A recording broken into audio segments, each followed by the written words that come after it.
Hello and welcome to today's Rocksmith Developer Stream. I'm your host and the community developer for Rocksmith, Douglas Lilly. And I'm very glad to have you here. I'm glad to have our guest here today as well. But before we introduce them, if this is your first time watching the stream, right now what we're doing is we're taking a look at a couple songs each week from community participants. We're taking a look at maybe some lessons or some other informational material from our staff. And we spend a good portion of the stream just talking about music.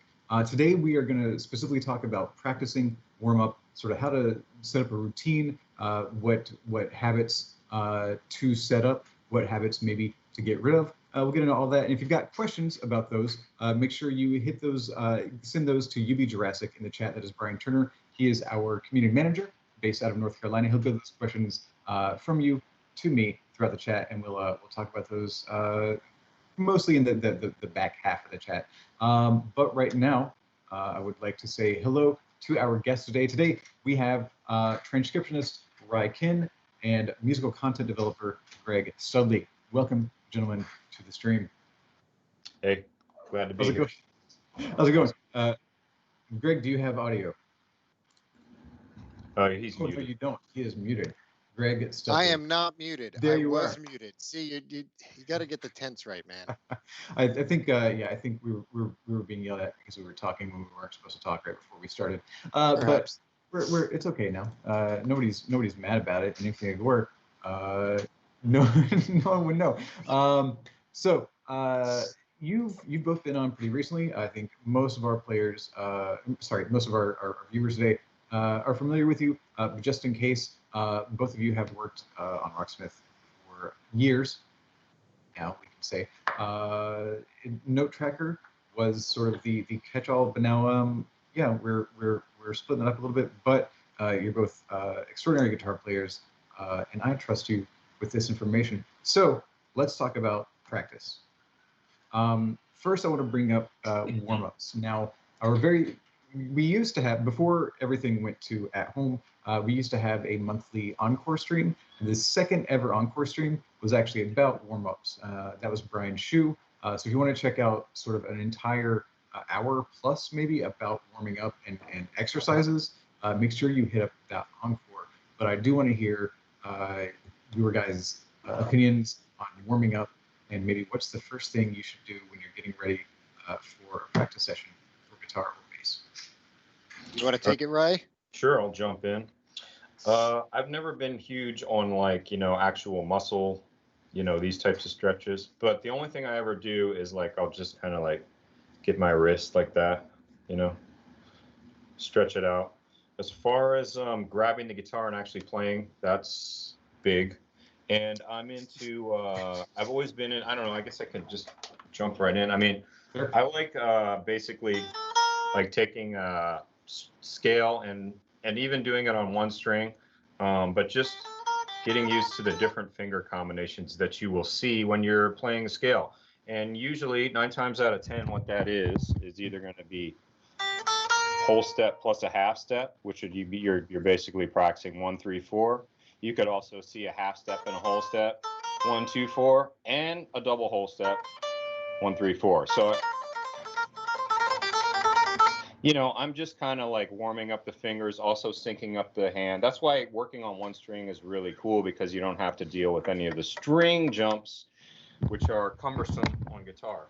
But then on that note, I would just basically be, to warm up that, I'd probably be just doing like 3 note per string scales, Now that's me, who's a very like experienced guitar player that's, already done all the basic like walk up the chromatic scale, open position. I mean, these are good too, just depending on where you are. But I mean, if you got to go out and shred in 20 minutes, I'm just basically like already dealing with like actual scale patterns that are actually musical, not just a series of half steps. I mean, this is a great one, and you'll see this in a lot of like, a lot of guitar teachers will just tell you to, and that's great, because basically, this is a long answer, but you're just trying to warm up the fingers like for any combination that you're going to see, you know what I mean? But yeah, I guess that's my 2 cents on that. All right, and Greg, thank you, Ryan. Greg. So, the thing that Rye left out is you should tune your guitar before you start. Just yeah. Well, you're good to go, man. What are you trying to say? No, that wasn't pointed at you. I'm just just generally that's something you want to Absolutely. And yeah, but a lot of it is tailored to what you're working on at the moment. Like, a lot of the things that Rye pointed out are actually really good techniques, and they're really common, being that a lot of lead work is based upon scales. So running through some scale patterns is going to probably help you with like the solo section of your song that you're working on. Going through just different finger patterns is going to help you with different riffs or whatnot. But if you're primarily practicing chords, then that stuff isn't quite as applicable. So a lot of it is really determined by what songs are you playing. Are you mostly playing rhythm parts or lead parts? There's not really as many warm-ups that people do for chords, but there are really common chord switches that are worth practicing if you're mostly a rhythm player. So a great example is like everybody's probably familiar with, what we call the caged chords. So you have your C, A, G, E, and D, and some of those also turn into minor chords pretty easily using open strings. Now, the catch is sometimes people just go, oh, well, I'm just going to practice my caged chords and just kind of run them in different cycles. Well, the funny thing is a C chord doesn't very often move to an A chord. It just musically doesn't happen very much. The two don't ever exist in the same key. But a G chord and a C chord get switched together all the time. So if you're more of a rhythm player, you could practice what I would call like common chord switches, ones that you're really likely to come across in your songs. And if you're more of a lead player, I would suggest going with Rye's advice, which is more of a scaled approach. Also, a lot of the Rocksmith exercises that we released last year are based off of those kind of generic finger patterns, where you're not really playing a scale, but what you're doing is giving like equal attention to each finger, so that regardless of what you're about to play, all of your fingers are warmed up and ready to go. Okay, cool. Thank you very much, Greg. So obviously there's more than one way to approach practicing. How do you each tend to, and let's kind of look at maybe if you're able to split this up on the spot, since I didn't prepare for this, split it up between maybe a beginner player, an intermediate player, and an advanced player. How might you split up your time practicing, and what's sort of the minimum amount you should be practicing if you're able to get that time on the instrument? I'll jump in. I mean, minimum time, I think I'm a fan of like less time with more frequency as opposed to like marathon sessions. So, time wise, I think you can, especially on a beginner, if you can get a lot out of even a 20-minute practice session. That's going to be way more useful if you do 20 to 30 minutes 5 days a week than if you do the equivalent amount of time like on Sunday, right before your lesson. It just lets the material sink in, and you're able to bounce around on topics. Now, as a beginner, you're probably not going to have as much to practice as like somebody that's, going to music school, right? And you have a bunch of guitar classes and topics and stuff, or, you may be playing in a handful of bands. You got to learn a bunch of songs. So, right. So that's going to lend itself well to like a smaller practice time. Yeah, I mean, I would spend, if I was a beginner, I would definitely, I mean, I do have beginner students, and I tell them to basically practice like, have us maybe, let's say you had a 30-minute block of time. I'd do like 10 minutes of scales or whatever patterns you have been working on. And then you're going to, as Greg said, work on chord shapes. And what's huge is chord transitions. So for the beginner, phase one is to actually, since I have a guitar right here, I'll pick it up again, actually learn this C shape, or, maybe 4 or 5 basic open chords, so that you're not looking at a diagram every time you have to play the chord again. So you have this grit memorized, right? But that soon becomes apparent when you go, okay, well, now I got to go from a G to a C chord, right? Right? So you got to work on your chord transitions. So it's really just a muscle memory thing, and it's a kind of a mindless thing. You're just trying to train your hand to be able to just move to those grips. Obviously, if you're playing at this tempo, that gives you that much time to make the chord change, right? So definitely working on basic chord transitions. If there is a song you're working on, you know, you work on the actual song. But a lot of a beginner, let's say you have a 3-chord song you're practicing or a 4-chord song, you really need to get and just run like one change at a time, I think, as opposed to try to go through the entire progression. So if you're playing like G to D,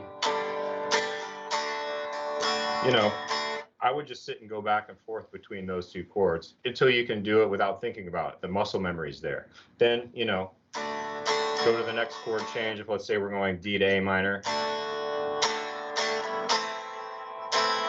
So just really drill those things, drill those changes. There's all kinds of shortcuts you can use, but at the end of the day, they may help you like remember early on, but you're not going to need that stuff after enough repetition. You don't have to think about anything.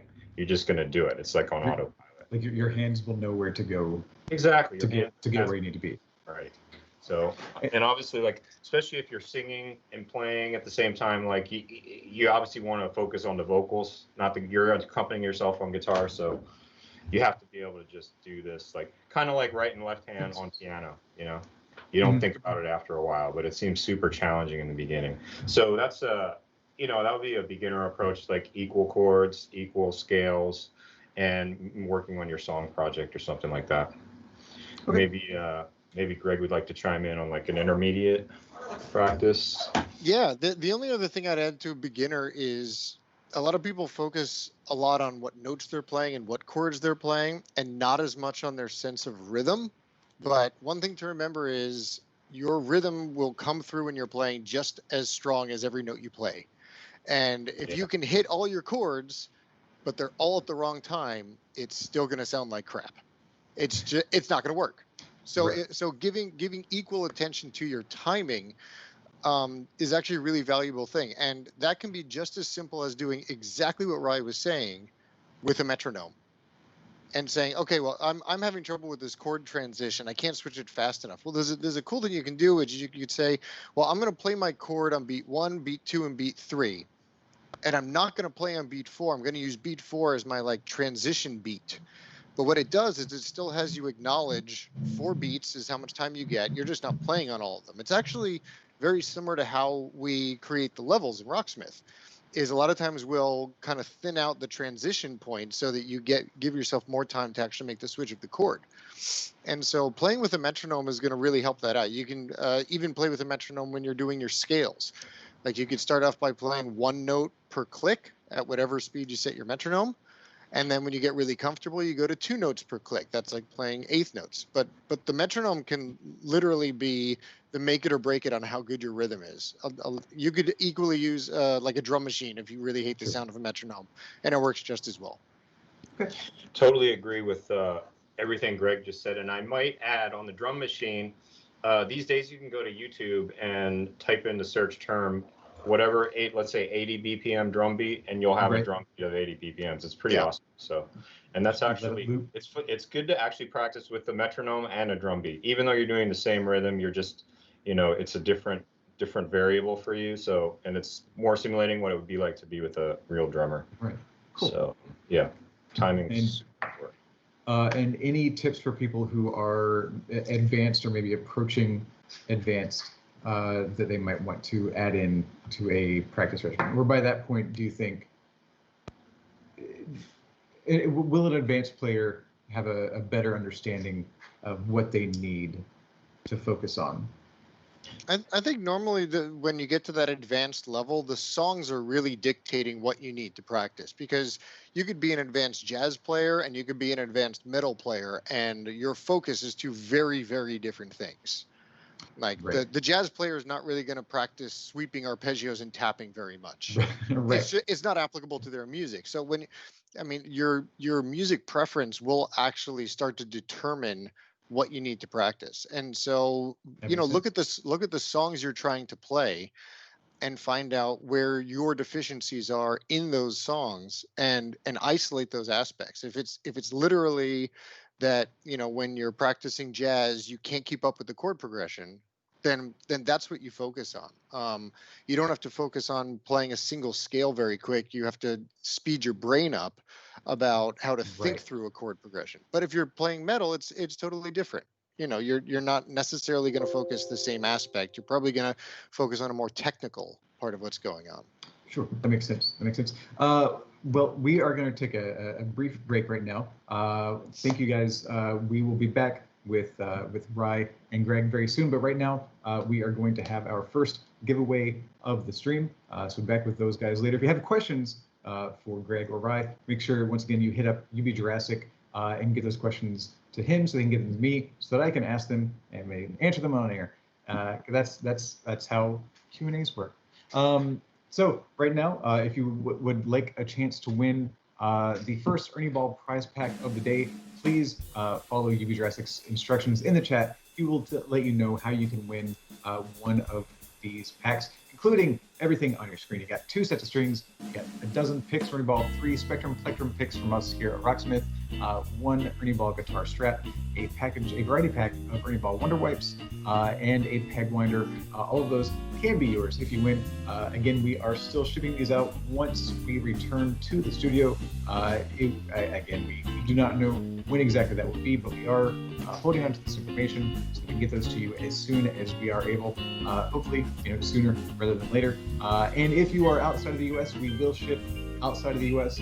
Just make sure you split up your address line by line for me, if you don't mind. I appreciate it very much. Our performer for today, I'm very excited to announce, is Mad Al, longtime player of Rocksmith, and actually when I first started on the brand, very inspiring to me.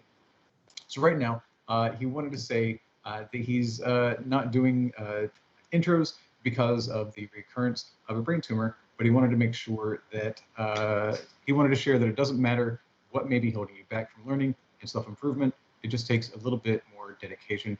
There are no problems, only challenges. So Mad Al's first song today will be Silent Lucidity by Queensryche. I'm very excited to have him here. Here, everyone, is Mad Al. After that, we'll hear from Brian Shu. Here's Mad Al.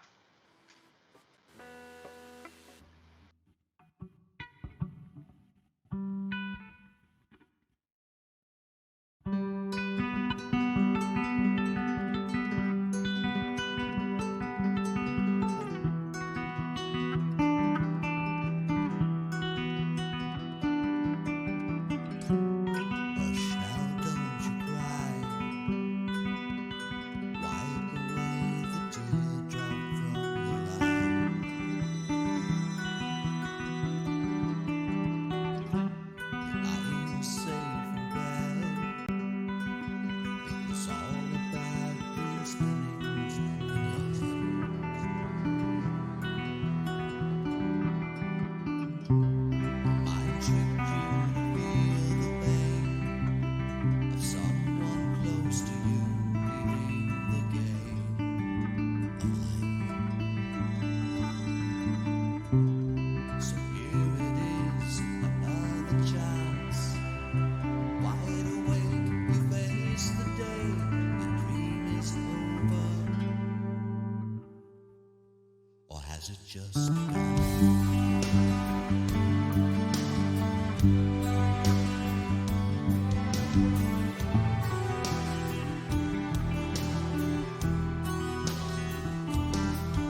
lucidity.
Yo, what's up?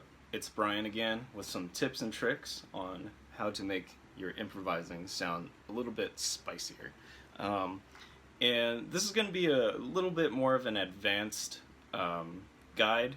We're going to be going over a C7 arpeggio, so 7th arpeggio, and some basic neighboring tones slash chromaticism tricks you can use to spice up those arpeggios. And to be fair, you can actually use this chromaticism trick with any arpeggio. So if you're familiar with a bunch of them already, feel free to jump ahead for that. But anyways, we're going to be playing over a C7 kind of a funky backing track. Let me show you the C7 arpeggio real quick. Starts on the 8th fret of the low E string. I'm going to use my second finger here.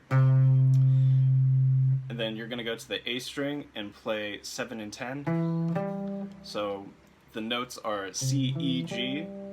And then the next note you're going to play is on the next string up, on the D string, which is the 8th fret. And that's a B flat. So those 4 notes are the 4 chord tones that you find in a C7 chord.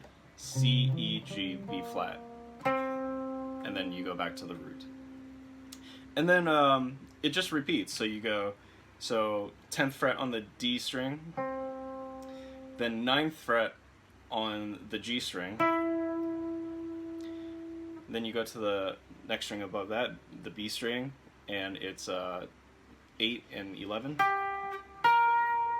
And then the last string, is an 8 and a 12. So if I were to play that entire thing in order, real slow, so C, E, G, B flat, C, E, G, B flat, C, E. Cool. So if you're kind of running out of ideas on what to play over like maybe a blues or something, you can actually just move that arpeggio around to start on the root of every chord. So if I had a blues in C, for example, the chords are C7, F7, and G7. So for each one of those chords, I could play a C7 arpeggio, a F7 arpeggio, and then a G7 arpeggio whenever those chords appear. And that's a really nice way of outlining your chords. And that's the most basic breakdown on like how to use this arpeggio. You can also mix it up with tools that you already know, like the C minor pentatonic scale. So on this backing track, I'll kind of do a little jam over it. It's just one chord, I believe, and just kind of show you what you can do with it and how that sounds. And I'll try to mix in the blues scale along with that, the C minor blues scale, which is this, if you don't know what that is already. Alright, so here's a quick demo.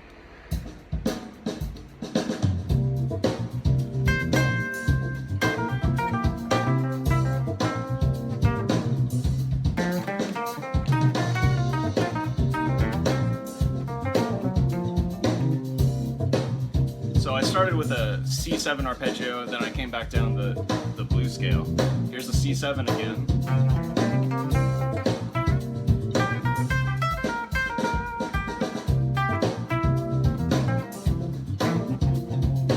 And then the C minor blues.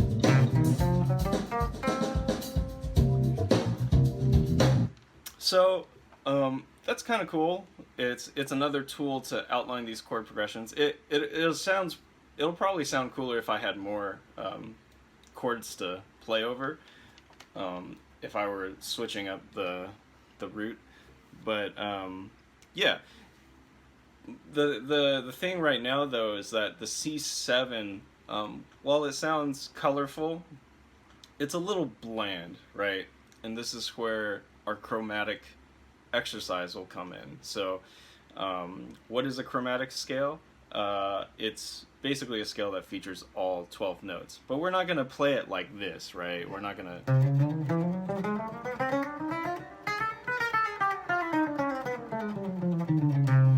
because that just sounds like clown music. If I were to play along with this, it just sounds silly.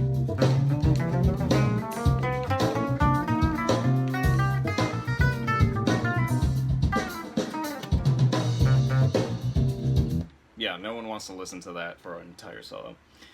So what we're going to do is we're going to take some chromatic concepts, we're going to call them neighboring tones, and we're going to apply them to our C7 arpeggio, this guy. Okay, and the whole concept is for every one of those chord tones, the C, E, G, B flat, you're going to be able to use a neighbor tone above or below the note. So what that means is a semitone either above or below. For now, we're going to keep it at that. So that's where our chromaticism starts to come in. Instead of this, you get something like this.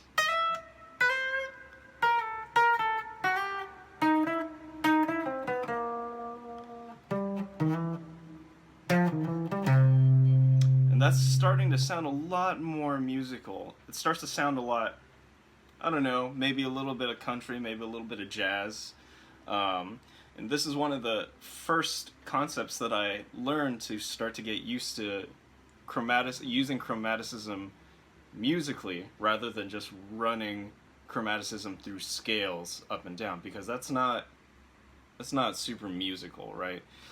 In the jazz world, you actually call this kind of chromaticism enclosures, where you use a semitone either above or below the note to get into a really strong chord tone, something like this.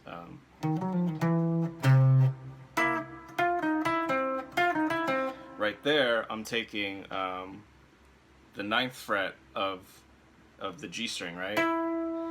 But I'm circling around it. I'm enclosing that chord tone, which is the 3rd, with the 10th fret and the 8th fret. And then I'm coming down to, or coming up to the 3rd. And then resolving it with a C. So one exercise that you could do is just play your arpeggio, this, and just practice coming from below. So let's just kind of jam this real quick.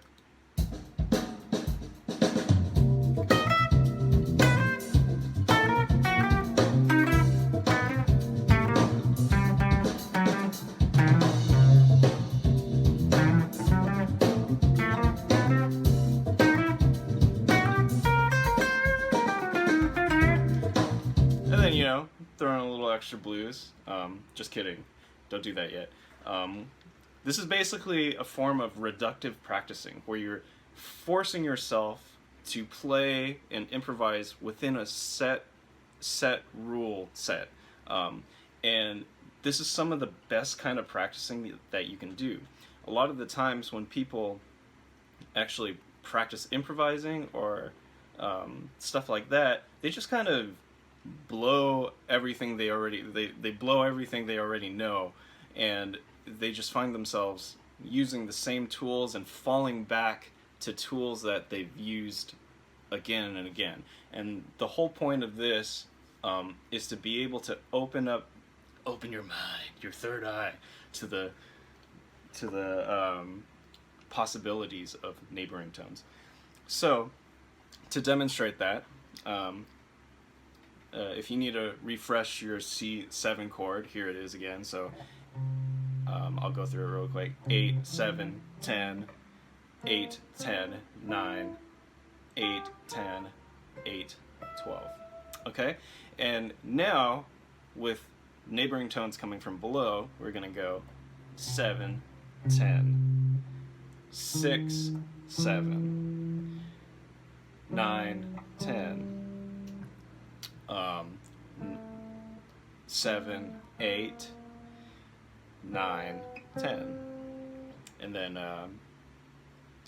8, 7, 7, 8,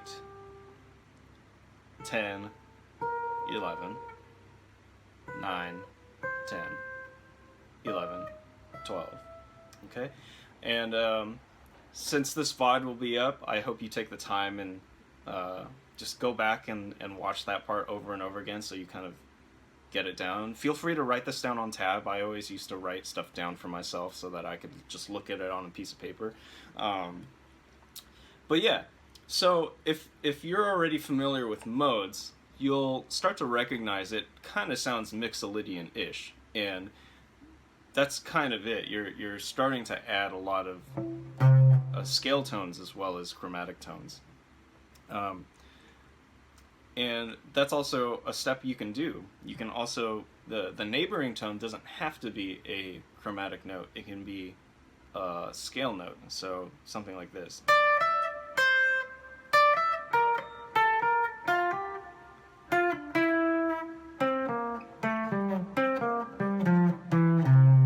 So I'm just using the C Mixolydian scale, which I'm not going to go over right now. Feel free to look it up though.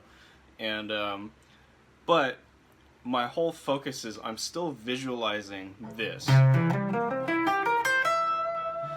I'm using these less strong chord tones or scale sounds to get into those very strong chord tones. And that sounds a little bit more like this.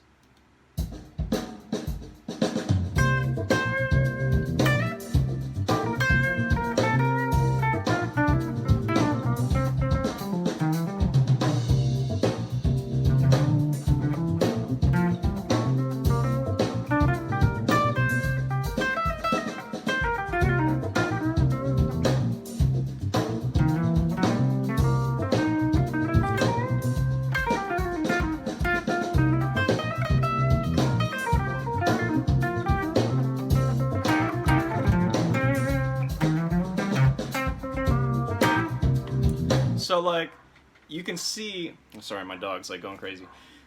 But you can see once you start adding the neighboring tones as well as the scale tones as well as some blues notes, you start to really get into the sound of like more complex jazz or blues playing, and it's not random chromatic notes like everybody thinks it is. It's a very succinct, I'm outlining these chord progression or the chord tones kind of chromaticism. So there's a method to the madness that, when utilized correctly, you just sound a lot more musical because you're basically outlining everything the chord is, all the info. So yeah, hope you enjoyed that lesson. I'm aware this might be a bit of a more advanced lesson, but hope you can go back to the VOD, check it out, experiment with it, learn the C7 arpeggio. There's a bunch of C7 backing tracks on YouTube. If you just search for them, just go C7 funk backing track and it'll probably be like the first one that you find. Find something without other chord progressions. You can also try this on blues. So since a blues is mostly, or like a dominant blues, so find something that's all 7 chords, like a C7 to F7 to G7, and you can practice this as well, moving between all of those chords. Anyways, I'll catch y'all later. See ya. Thank you very much, Brian Shu, for showing us how to improv around that C7 chord. And right now we are going to have our song pack giveaway of the stream. So if you're interested in winning one of 5 copies of the Gary Moore song pack on Steam, please listen to UB Jurassic in the chat right now. He will let you know how you can win one of these 5 song packs. On this song pack, we've got Over the Hills and Far Away, Still Got the Blues, and The Loner. All of those can be yours if you listen to UB Jurassic's instructions. After that raffle is over, if you have any more questions, we've got some in the chat that we're ready for when we return with Greg and Rye. But if you've got some more questions about practicing, about practice sessions, how to set them up, what you want to do during them, please let UB Jurassic know. But right now, we are going to visit Mad Al one more time. He is going to play for us Greta Van Fleet's Black Smoke Rising. And as I mentioned earlier, he is not talking today, but if you want to know a bit more about his journey and his path of recovery, please check the chat because we should have a couple of articles about Al along with his Twitter, so you can follow him and maybe find out a bit more yourself. So here, once more, is Mad Al.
And welcome back to the live portion of today's Rocksmith developer stream. I'm still your host and community developer on Rocksmith, Doug Lilly.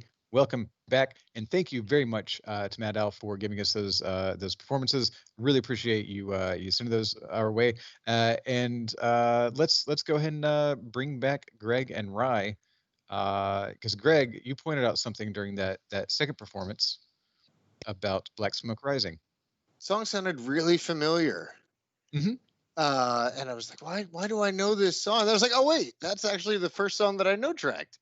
There you go. And I was like, oh, that's why I still have dreams about it. And actually, when you said that, it reminded me the first time that I heard about Greta Van Fleet was actually from Matt Al. It was a band that Matt Al had recommended to me. I think a few months before I heard about them elsewhere. So thanks for that tip, Al. And yeah, so we are back. We do have some questions. I know it's we're running a little bit late. I think we might have a meeting at 4. Is that correct? Voice in my head. Okay, we might be able to go a little bit longer today. So let's go ahead and hit some of those questions right now. And again, if you have more questions for Rye, for Greg, or for myself, or the voice in my head, hit up UB Jurassic in the chat. He will get those questions out our way. I want to start with a question from, I believe, yes, Guitar Princess 2. How can I relax my left wrist?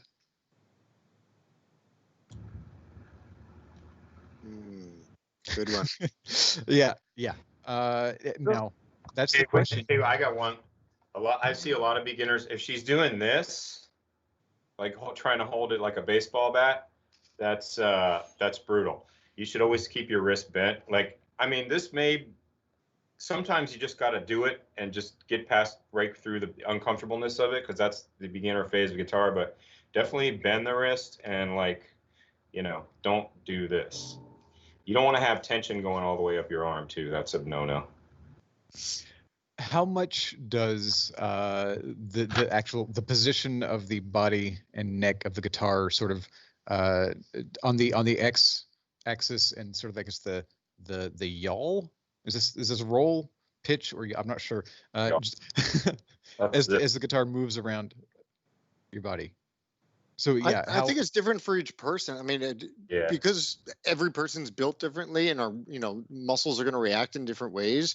The biggest thing to do is if you realize that practicing is causing pain, it's probably one of two things. It's either you've practiced for too long, and therefore your muscles are getting fatigued from that amount of time without a break, or it's the way you're holding your instrument.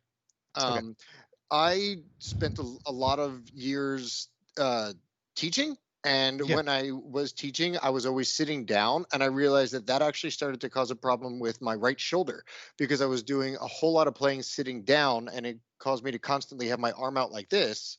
And it just like got to me after, a long time of doing it. And now when I practice at home, I'm almost always standing up.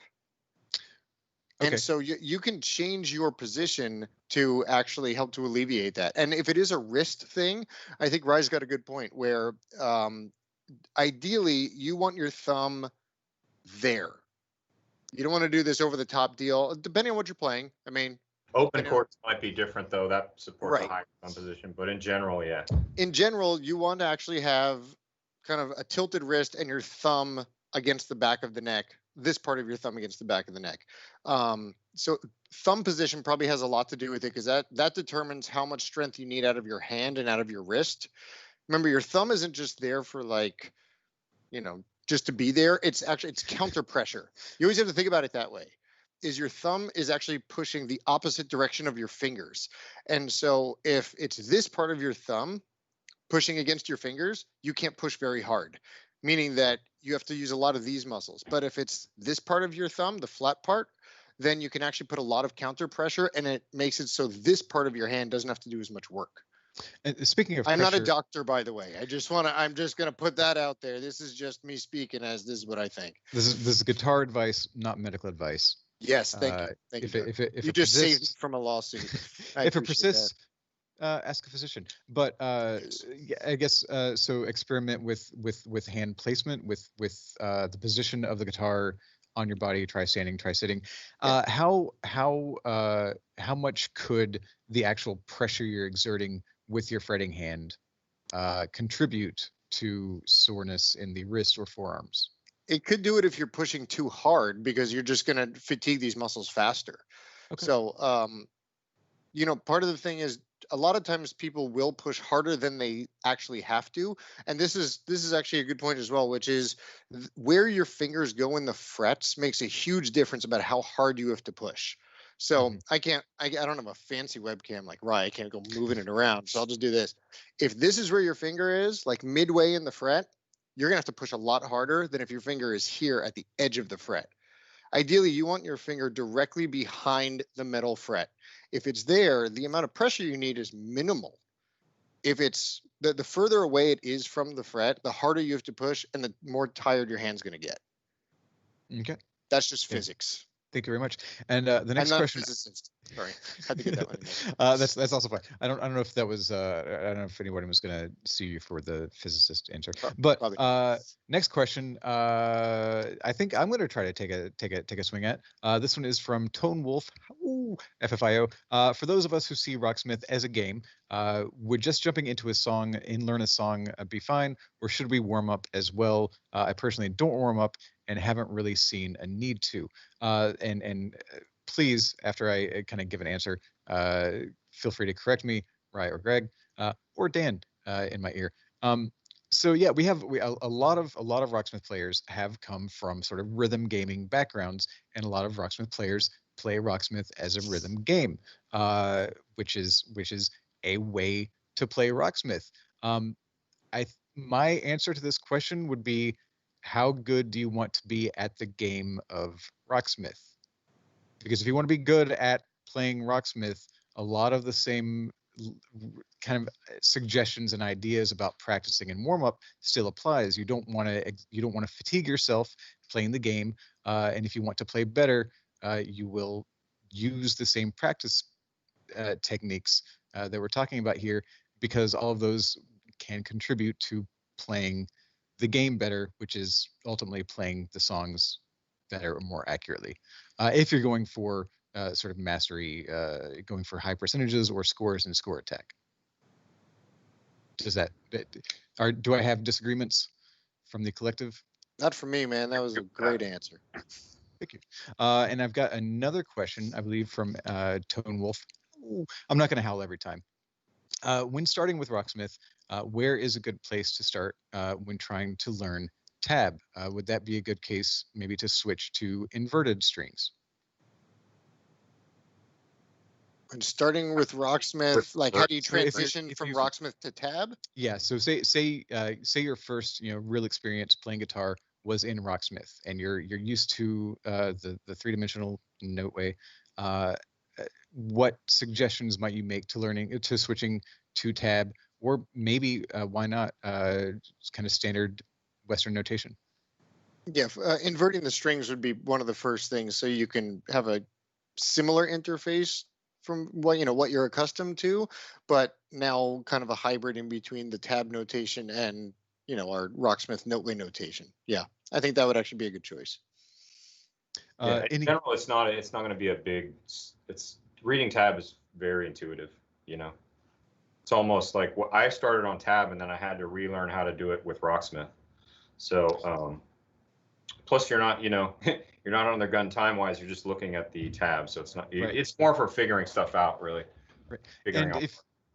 And if you are coming to Rocksmith from learning tab, if you don't know, you can flip the strings. You can invert the strings to make them read more like you would see in tablature, with the low E string on the bottom rather than on the top, which is our standard. And usually it's asked, why did we do that? It's because we tested and we found that brand new players tended to learn easier, learn more quickly if the image was sort of mirrored or like a see-through of the neck of the guitar to the note way. That's just our testing proved that brand new guitar players tended to learn faster that way. So thank you for the questions, both Guitar Princess 2 and Tone Wolf FFIO, which I'm going to get that wrong every time, I promise. Drills and exercises. You went over a few. Do you have any other drills or exercises you would recommend? I do want to break in to say, speaking of exercises, we do have Greg Studley here, who developed all of the exercises in the 9 exercise. How many exercise songbooks? A lot. There were a lot. A lot of them. Yeah. I mean, Rye pointed out a lot of really good ones before. One of the harder things for people to do is get accustomed to skipping over strings. It takes a lot more coordination for both hands to be able to kind of make those distances. There's a lot of ways you can do it. The Rocksmith exercises do start to cover this, but taking a single string skip while you're doing like a 1, 2, 3, 4 pattern, but skipping over a string every time you play is one of the simplest ways to do it. If you want something a bit more extreme, you skip over more strings. And so the distance just constantly increases. It normally pops up in more advanced material where you'd have to actually do these larger jumps. But string skipping is one of those things that can really trip people up until they get a handle of exactly how far the strings are apart. Sure. Yeah. Yeah, I have one to add too, and I didn't make it up. I think this is Paul Gilbert, but oh, I'm actually amplified. Maybe I don't want to be that. All right, let me get my fancy webcam.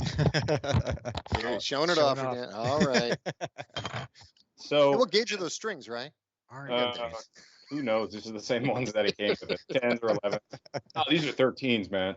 Ooh, bro. Careful, you're gonna fatigue your hand. One of the main things with scales, as Greg Studley pointed out, is the string transition. And when you're speed picking and you're trying to do like fast alternate picking, this is a great exercise where you just take 4 notes, and this could be a piece of any scale. It's not really arbitrary what frets, but I'm starting on 5. You could start on 7. So I'm starting on this note. I'm going to play 3 notes on the 6th string. So I'm just going back and forth, just doing those 4 notes over and over again. The important thing is the picking hand. You're always starting with an upstroke on the A string. And if you ever get off and find yourself doing a downstroke, just stop and restart. And what you're basically doing is drilling this over and over again, learning how to make the right hand go seamlessly from a down to an up as you transition strings. All right. Yeah, right. You could do that. That's a total brainless one you could do in front of the TV too as well. Now you could do that same thing, always ensuring that you hit the A string with the down if you wanted to practice economy picking, though, right? So it's that you could practice it either way depending on the picking style you want to drill, right? But I always shun people from economy picking. Oh, okay. Okay. I was told that I remember being in a guitar lesson and I'm like, he's telling me to do strict alternate picking, and I'm like, but I could play it faster like this. The guitar teacher goes, and you think that sounds good? Because the problem with economy picking is great if you're Yngwie Malmsteen. Now, if you're like very advanced, thing is, if you haven't done your due diligence on the alternate picking, what's going to happen is your timing's going to be suspect. Every time you go from a double down, there's a tendency to be like, you know, like uneven as opposed to keeping it uniform. So, I mean, I always recommend my students just work on the alternate picking until there's, you know, there's going to be a time where you come across a song in your guitar career where you're like, well, that's just impossible. And then you have to kind of innovate. And then you know, economy picking is a great thing, but I'm a big alternate picking guy. So I'll just leave it at that. Okay. Okay. The other thing I can I jump in on one more just because it's a really good exercise. Yeah. Is to take whatever scales you're practicing. These could go with like very simple pentatonic scales or full 7-note scales or whatever works for you and what kind of thing you're working on, and to practice them in intervals, meaning do not play the notes in order, but play them by like skipping a note. So again, I don't know what you're gonna hear this, but whatever. Like pentatonic scale for like A minor. Like, okay, you can play your scale upwards, that's fine. But so if you skip over a note, you get totally different patterns, both for your fingers and for your picking hand. You can do the same thing playing a 7-note scale by playing the first note and the third note, the second note, the fourth note, the third note, and the fifth note. And now you're playing in thirds. If you want to practice skipping over a string, you play in sixths, meaning the first note, the sixth note, the second note, the seventh note, the third, and the root again. And so what you're doing is you're actually training both hands how to do these different combinations that they're actually really useful, especially when you're improvising. Because if you always practice playing scales in order, when you solo, you will without a doubt play your scales in order, because that's what you've taught your hands how to do. That is what you know how to do, because that's what you practice. But when you practice in intervals, when you're skipping over notes in different types of sequences, you can start throwing those jumps into your soloing, and all of a sudden your level of creativity just expands. I totally agree with that. And I always say, if you're really good at playing the scales up and down, that's it. You're really good at playing the scales up and down. You're not good at playing anything else. So it doesn't mean you can do whatever you want within the scale. So sequences are great. They're a great practice tool. And I would add just basic like 1, 2, 3, 2, 3, 4. These guys. And that brings us to this one. The pentatonic special. That's actually so basic, but it's a great thing to work on. Like I always tell people to work on that. Yeah. All right. Cool. And one thing that you mentioned earlier, Rye, you talked about TV practice. So how useful do both of you see it to just, if you're doing something, watching or half watching a show, or just hanging out where you're not really concentrating on the guitar, but you have it on you and can maybe run some drills, run some scales. How useful do you both find that type of practice? Would you consider that a type of practice, maybe mechanical only? I would say it has its place if you're just dealing with, like really small, not too much that you have to remember. And again, name of the game is we're trying to create muscle memory. So if you're just doing, mindless repetition, that's good, right? Because you're not thinking about it. You're not going to be thinking about it when you're playing. So like scales, chord changes, any other sort of small mechanical routines that you might suggest for that type of not quite focused practice? I mean, I would just say, like, if it's, I wouldn't just only do that. I mean, that's obviously you're gonna right. This is supplemental practice. This is like auxiliary practice as well. But you're like, if you're just trying to nail a lick, I mean, you can just be like, do that when you're watching TV or something like that. You know what I mean? I just wouldn't take extended runs or anything. I mean, that takes more concentration. But And maybe yeah. don't do it if you're watching TV with a bunch of people. Well, everybody's, when they're learning, and I'm talking about lead guitar right now, when you're Sure. learning solo, there's always going to be like one small piece of it that you just get hung up on, and you can't, you know what I mean? And you want to just practice that piece of it, as opposed to going through like, you're not going to go through, like if you're learning like a 24 bar solo, the first time you're not going to go from the first note to the last note of the solo every time. Just like in Rocksmith, right? You're going to use riff repeater. You're not going to play through the whole song. So if there's like a small little bit, you can just mindlessly repeat and repeat. All right. I'd recommend. Cool. And I had one more. Yeah. I think I may have asked each of you about this separately in the past, but I feel like it could belong here. If you're practicing, if you're doing a session and you're practicing a song and you feel like you've either plateaued or maybe even backslid, like you're not playing as well as you have in your most recent practice session, do you have any advice for overcoming that? Try again tomorrow, because the truth is, some days you will not be better than you were the day before. You will be worse some days, and there's absolutely nothing you can do about it. It's the same thing happens to, world-class athletes. Is some days they're better at what they do, and if you find that you're worse than you were the day before and you're getting frustrated, then put your instrument down, do something else, come back to it tomorrow. It's like, don't give up, but don't practice being worse. There is well, no, that's fair, but there's also this argument that you can only practice for so long until you actually are doing detrimental practice. Okay. Which I totally believe in, which is you can practice to a point where you're actually going to make improvement. And after a certain point, if you keep going, you're not going to get any better that day. You're just not.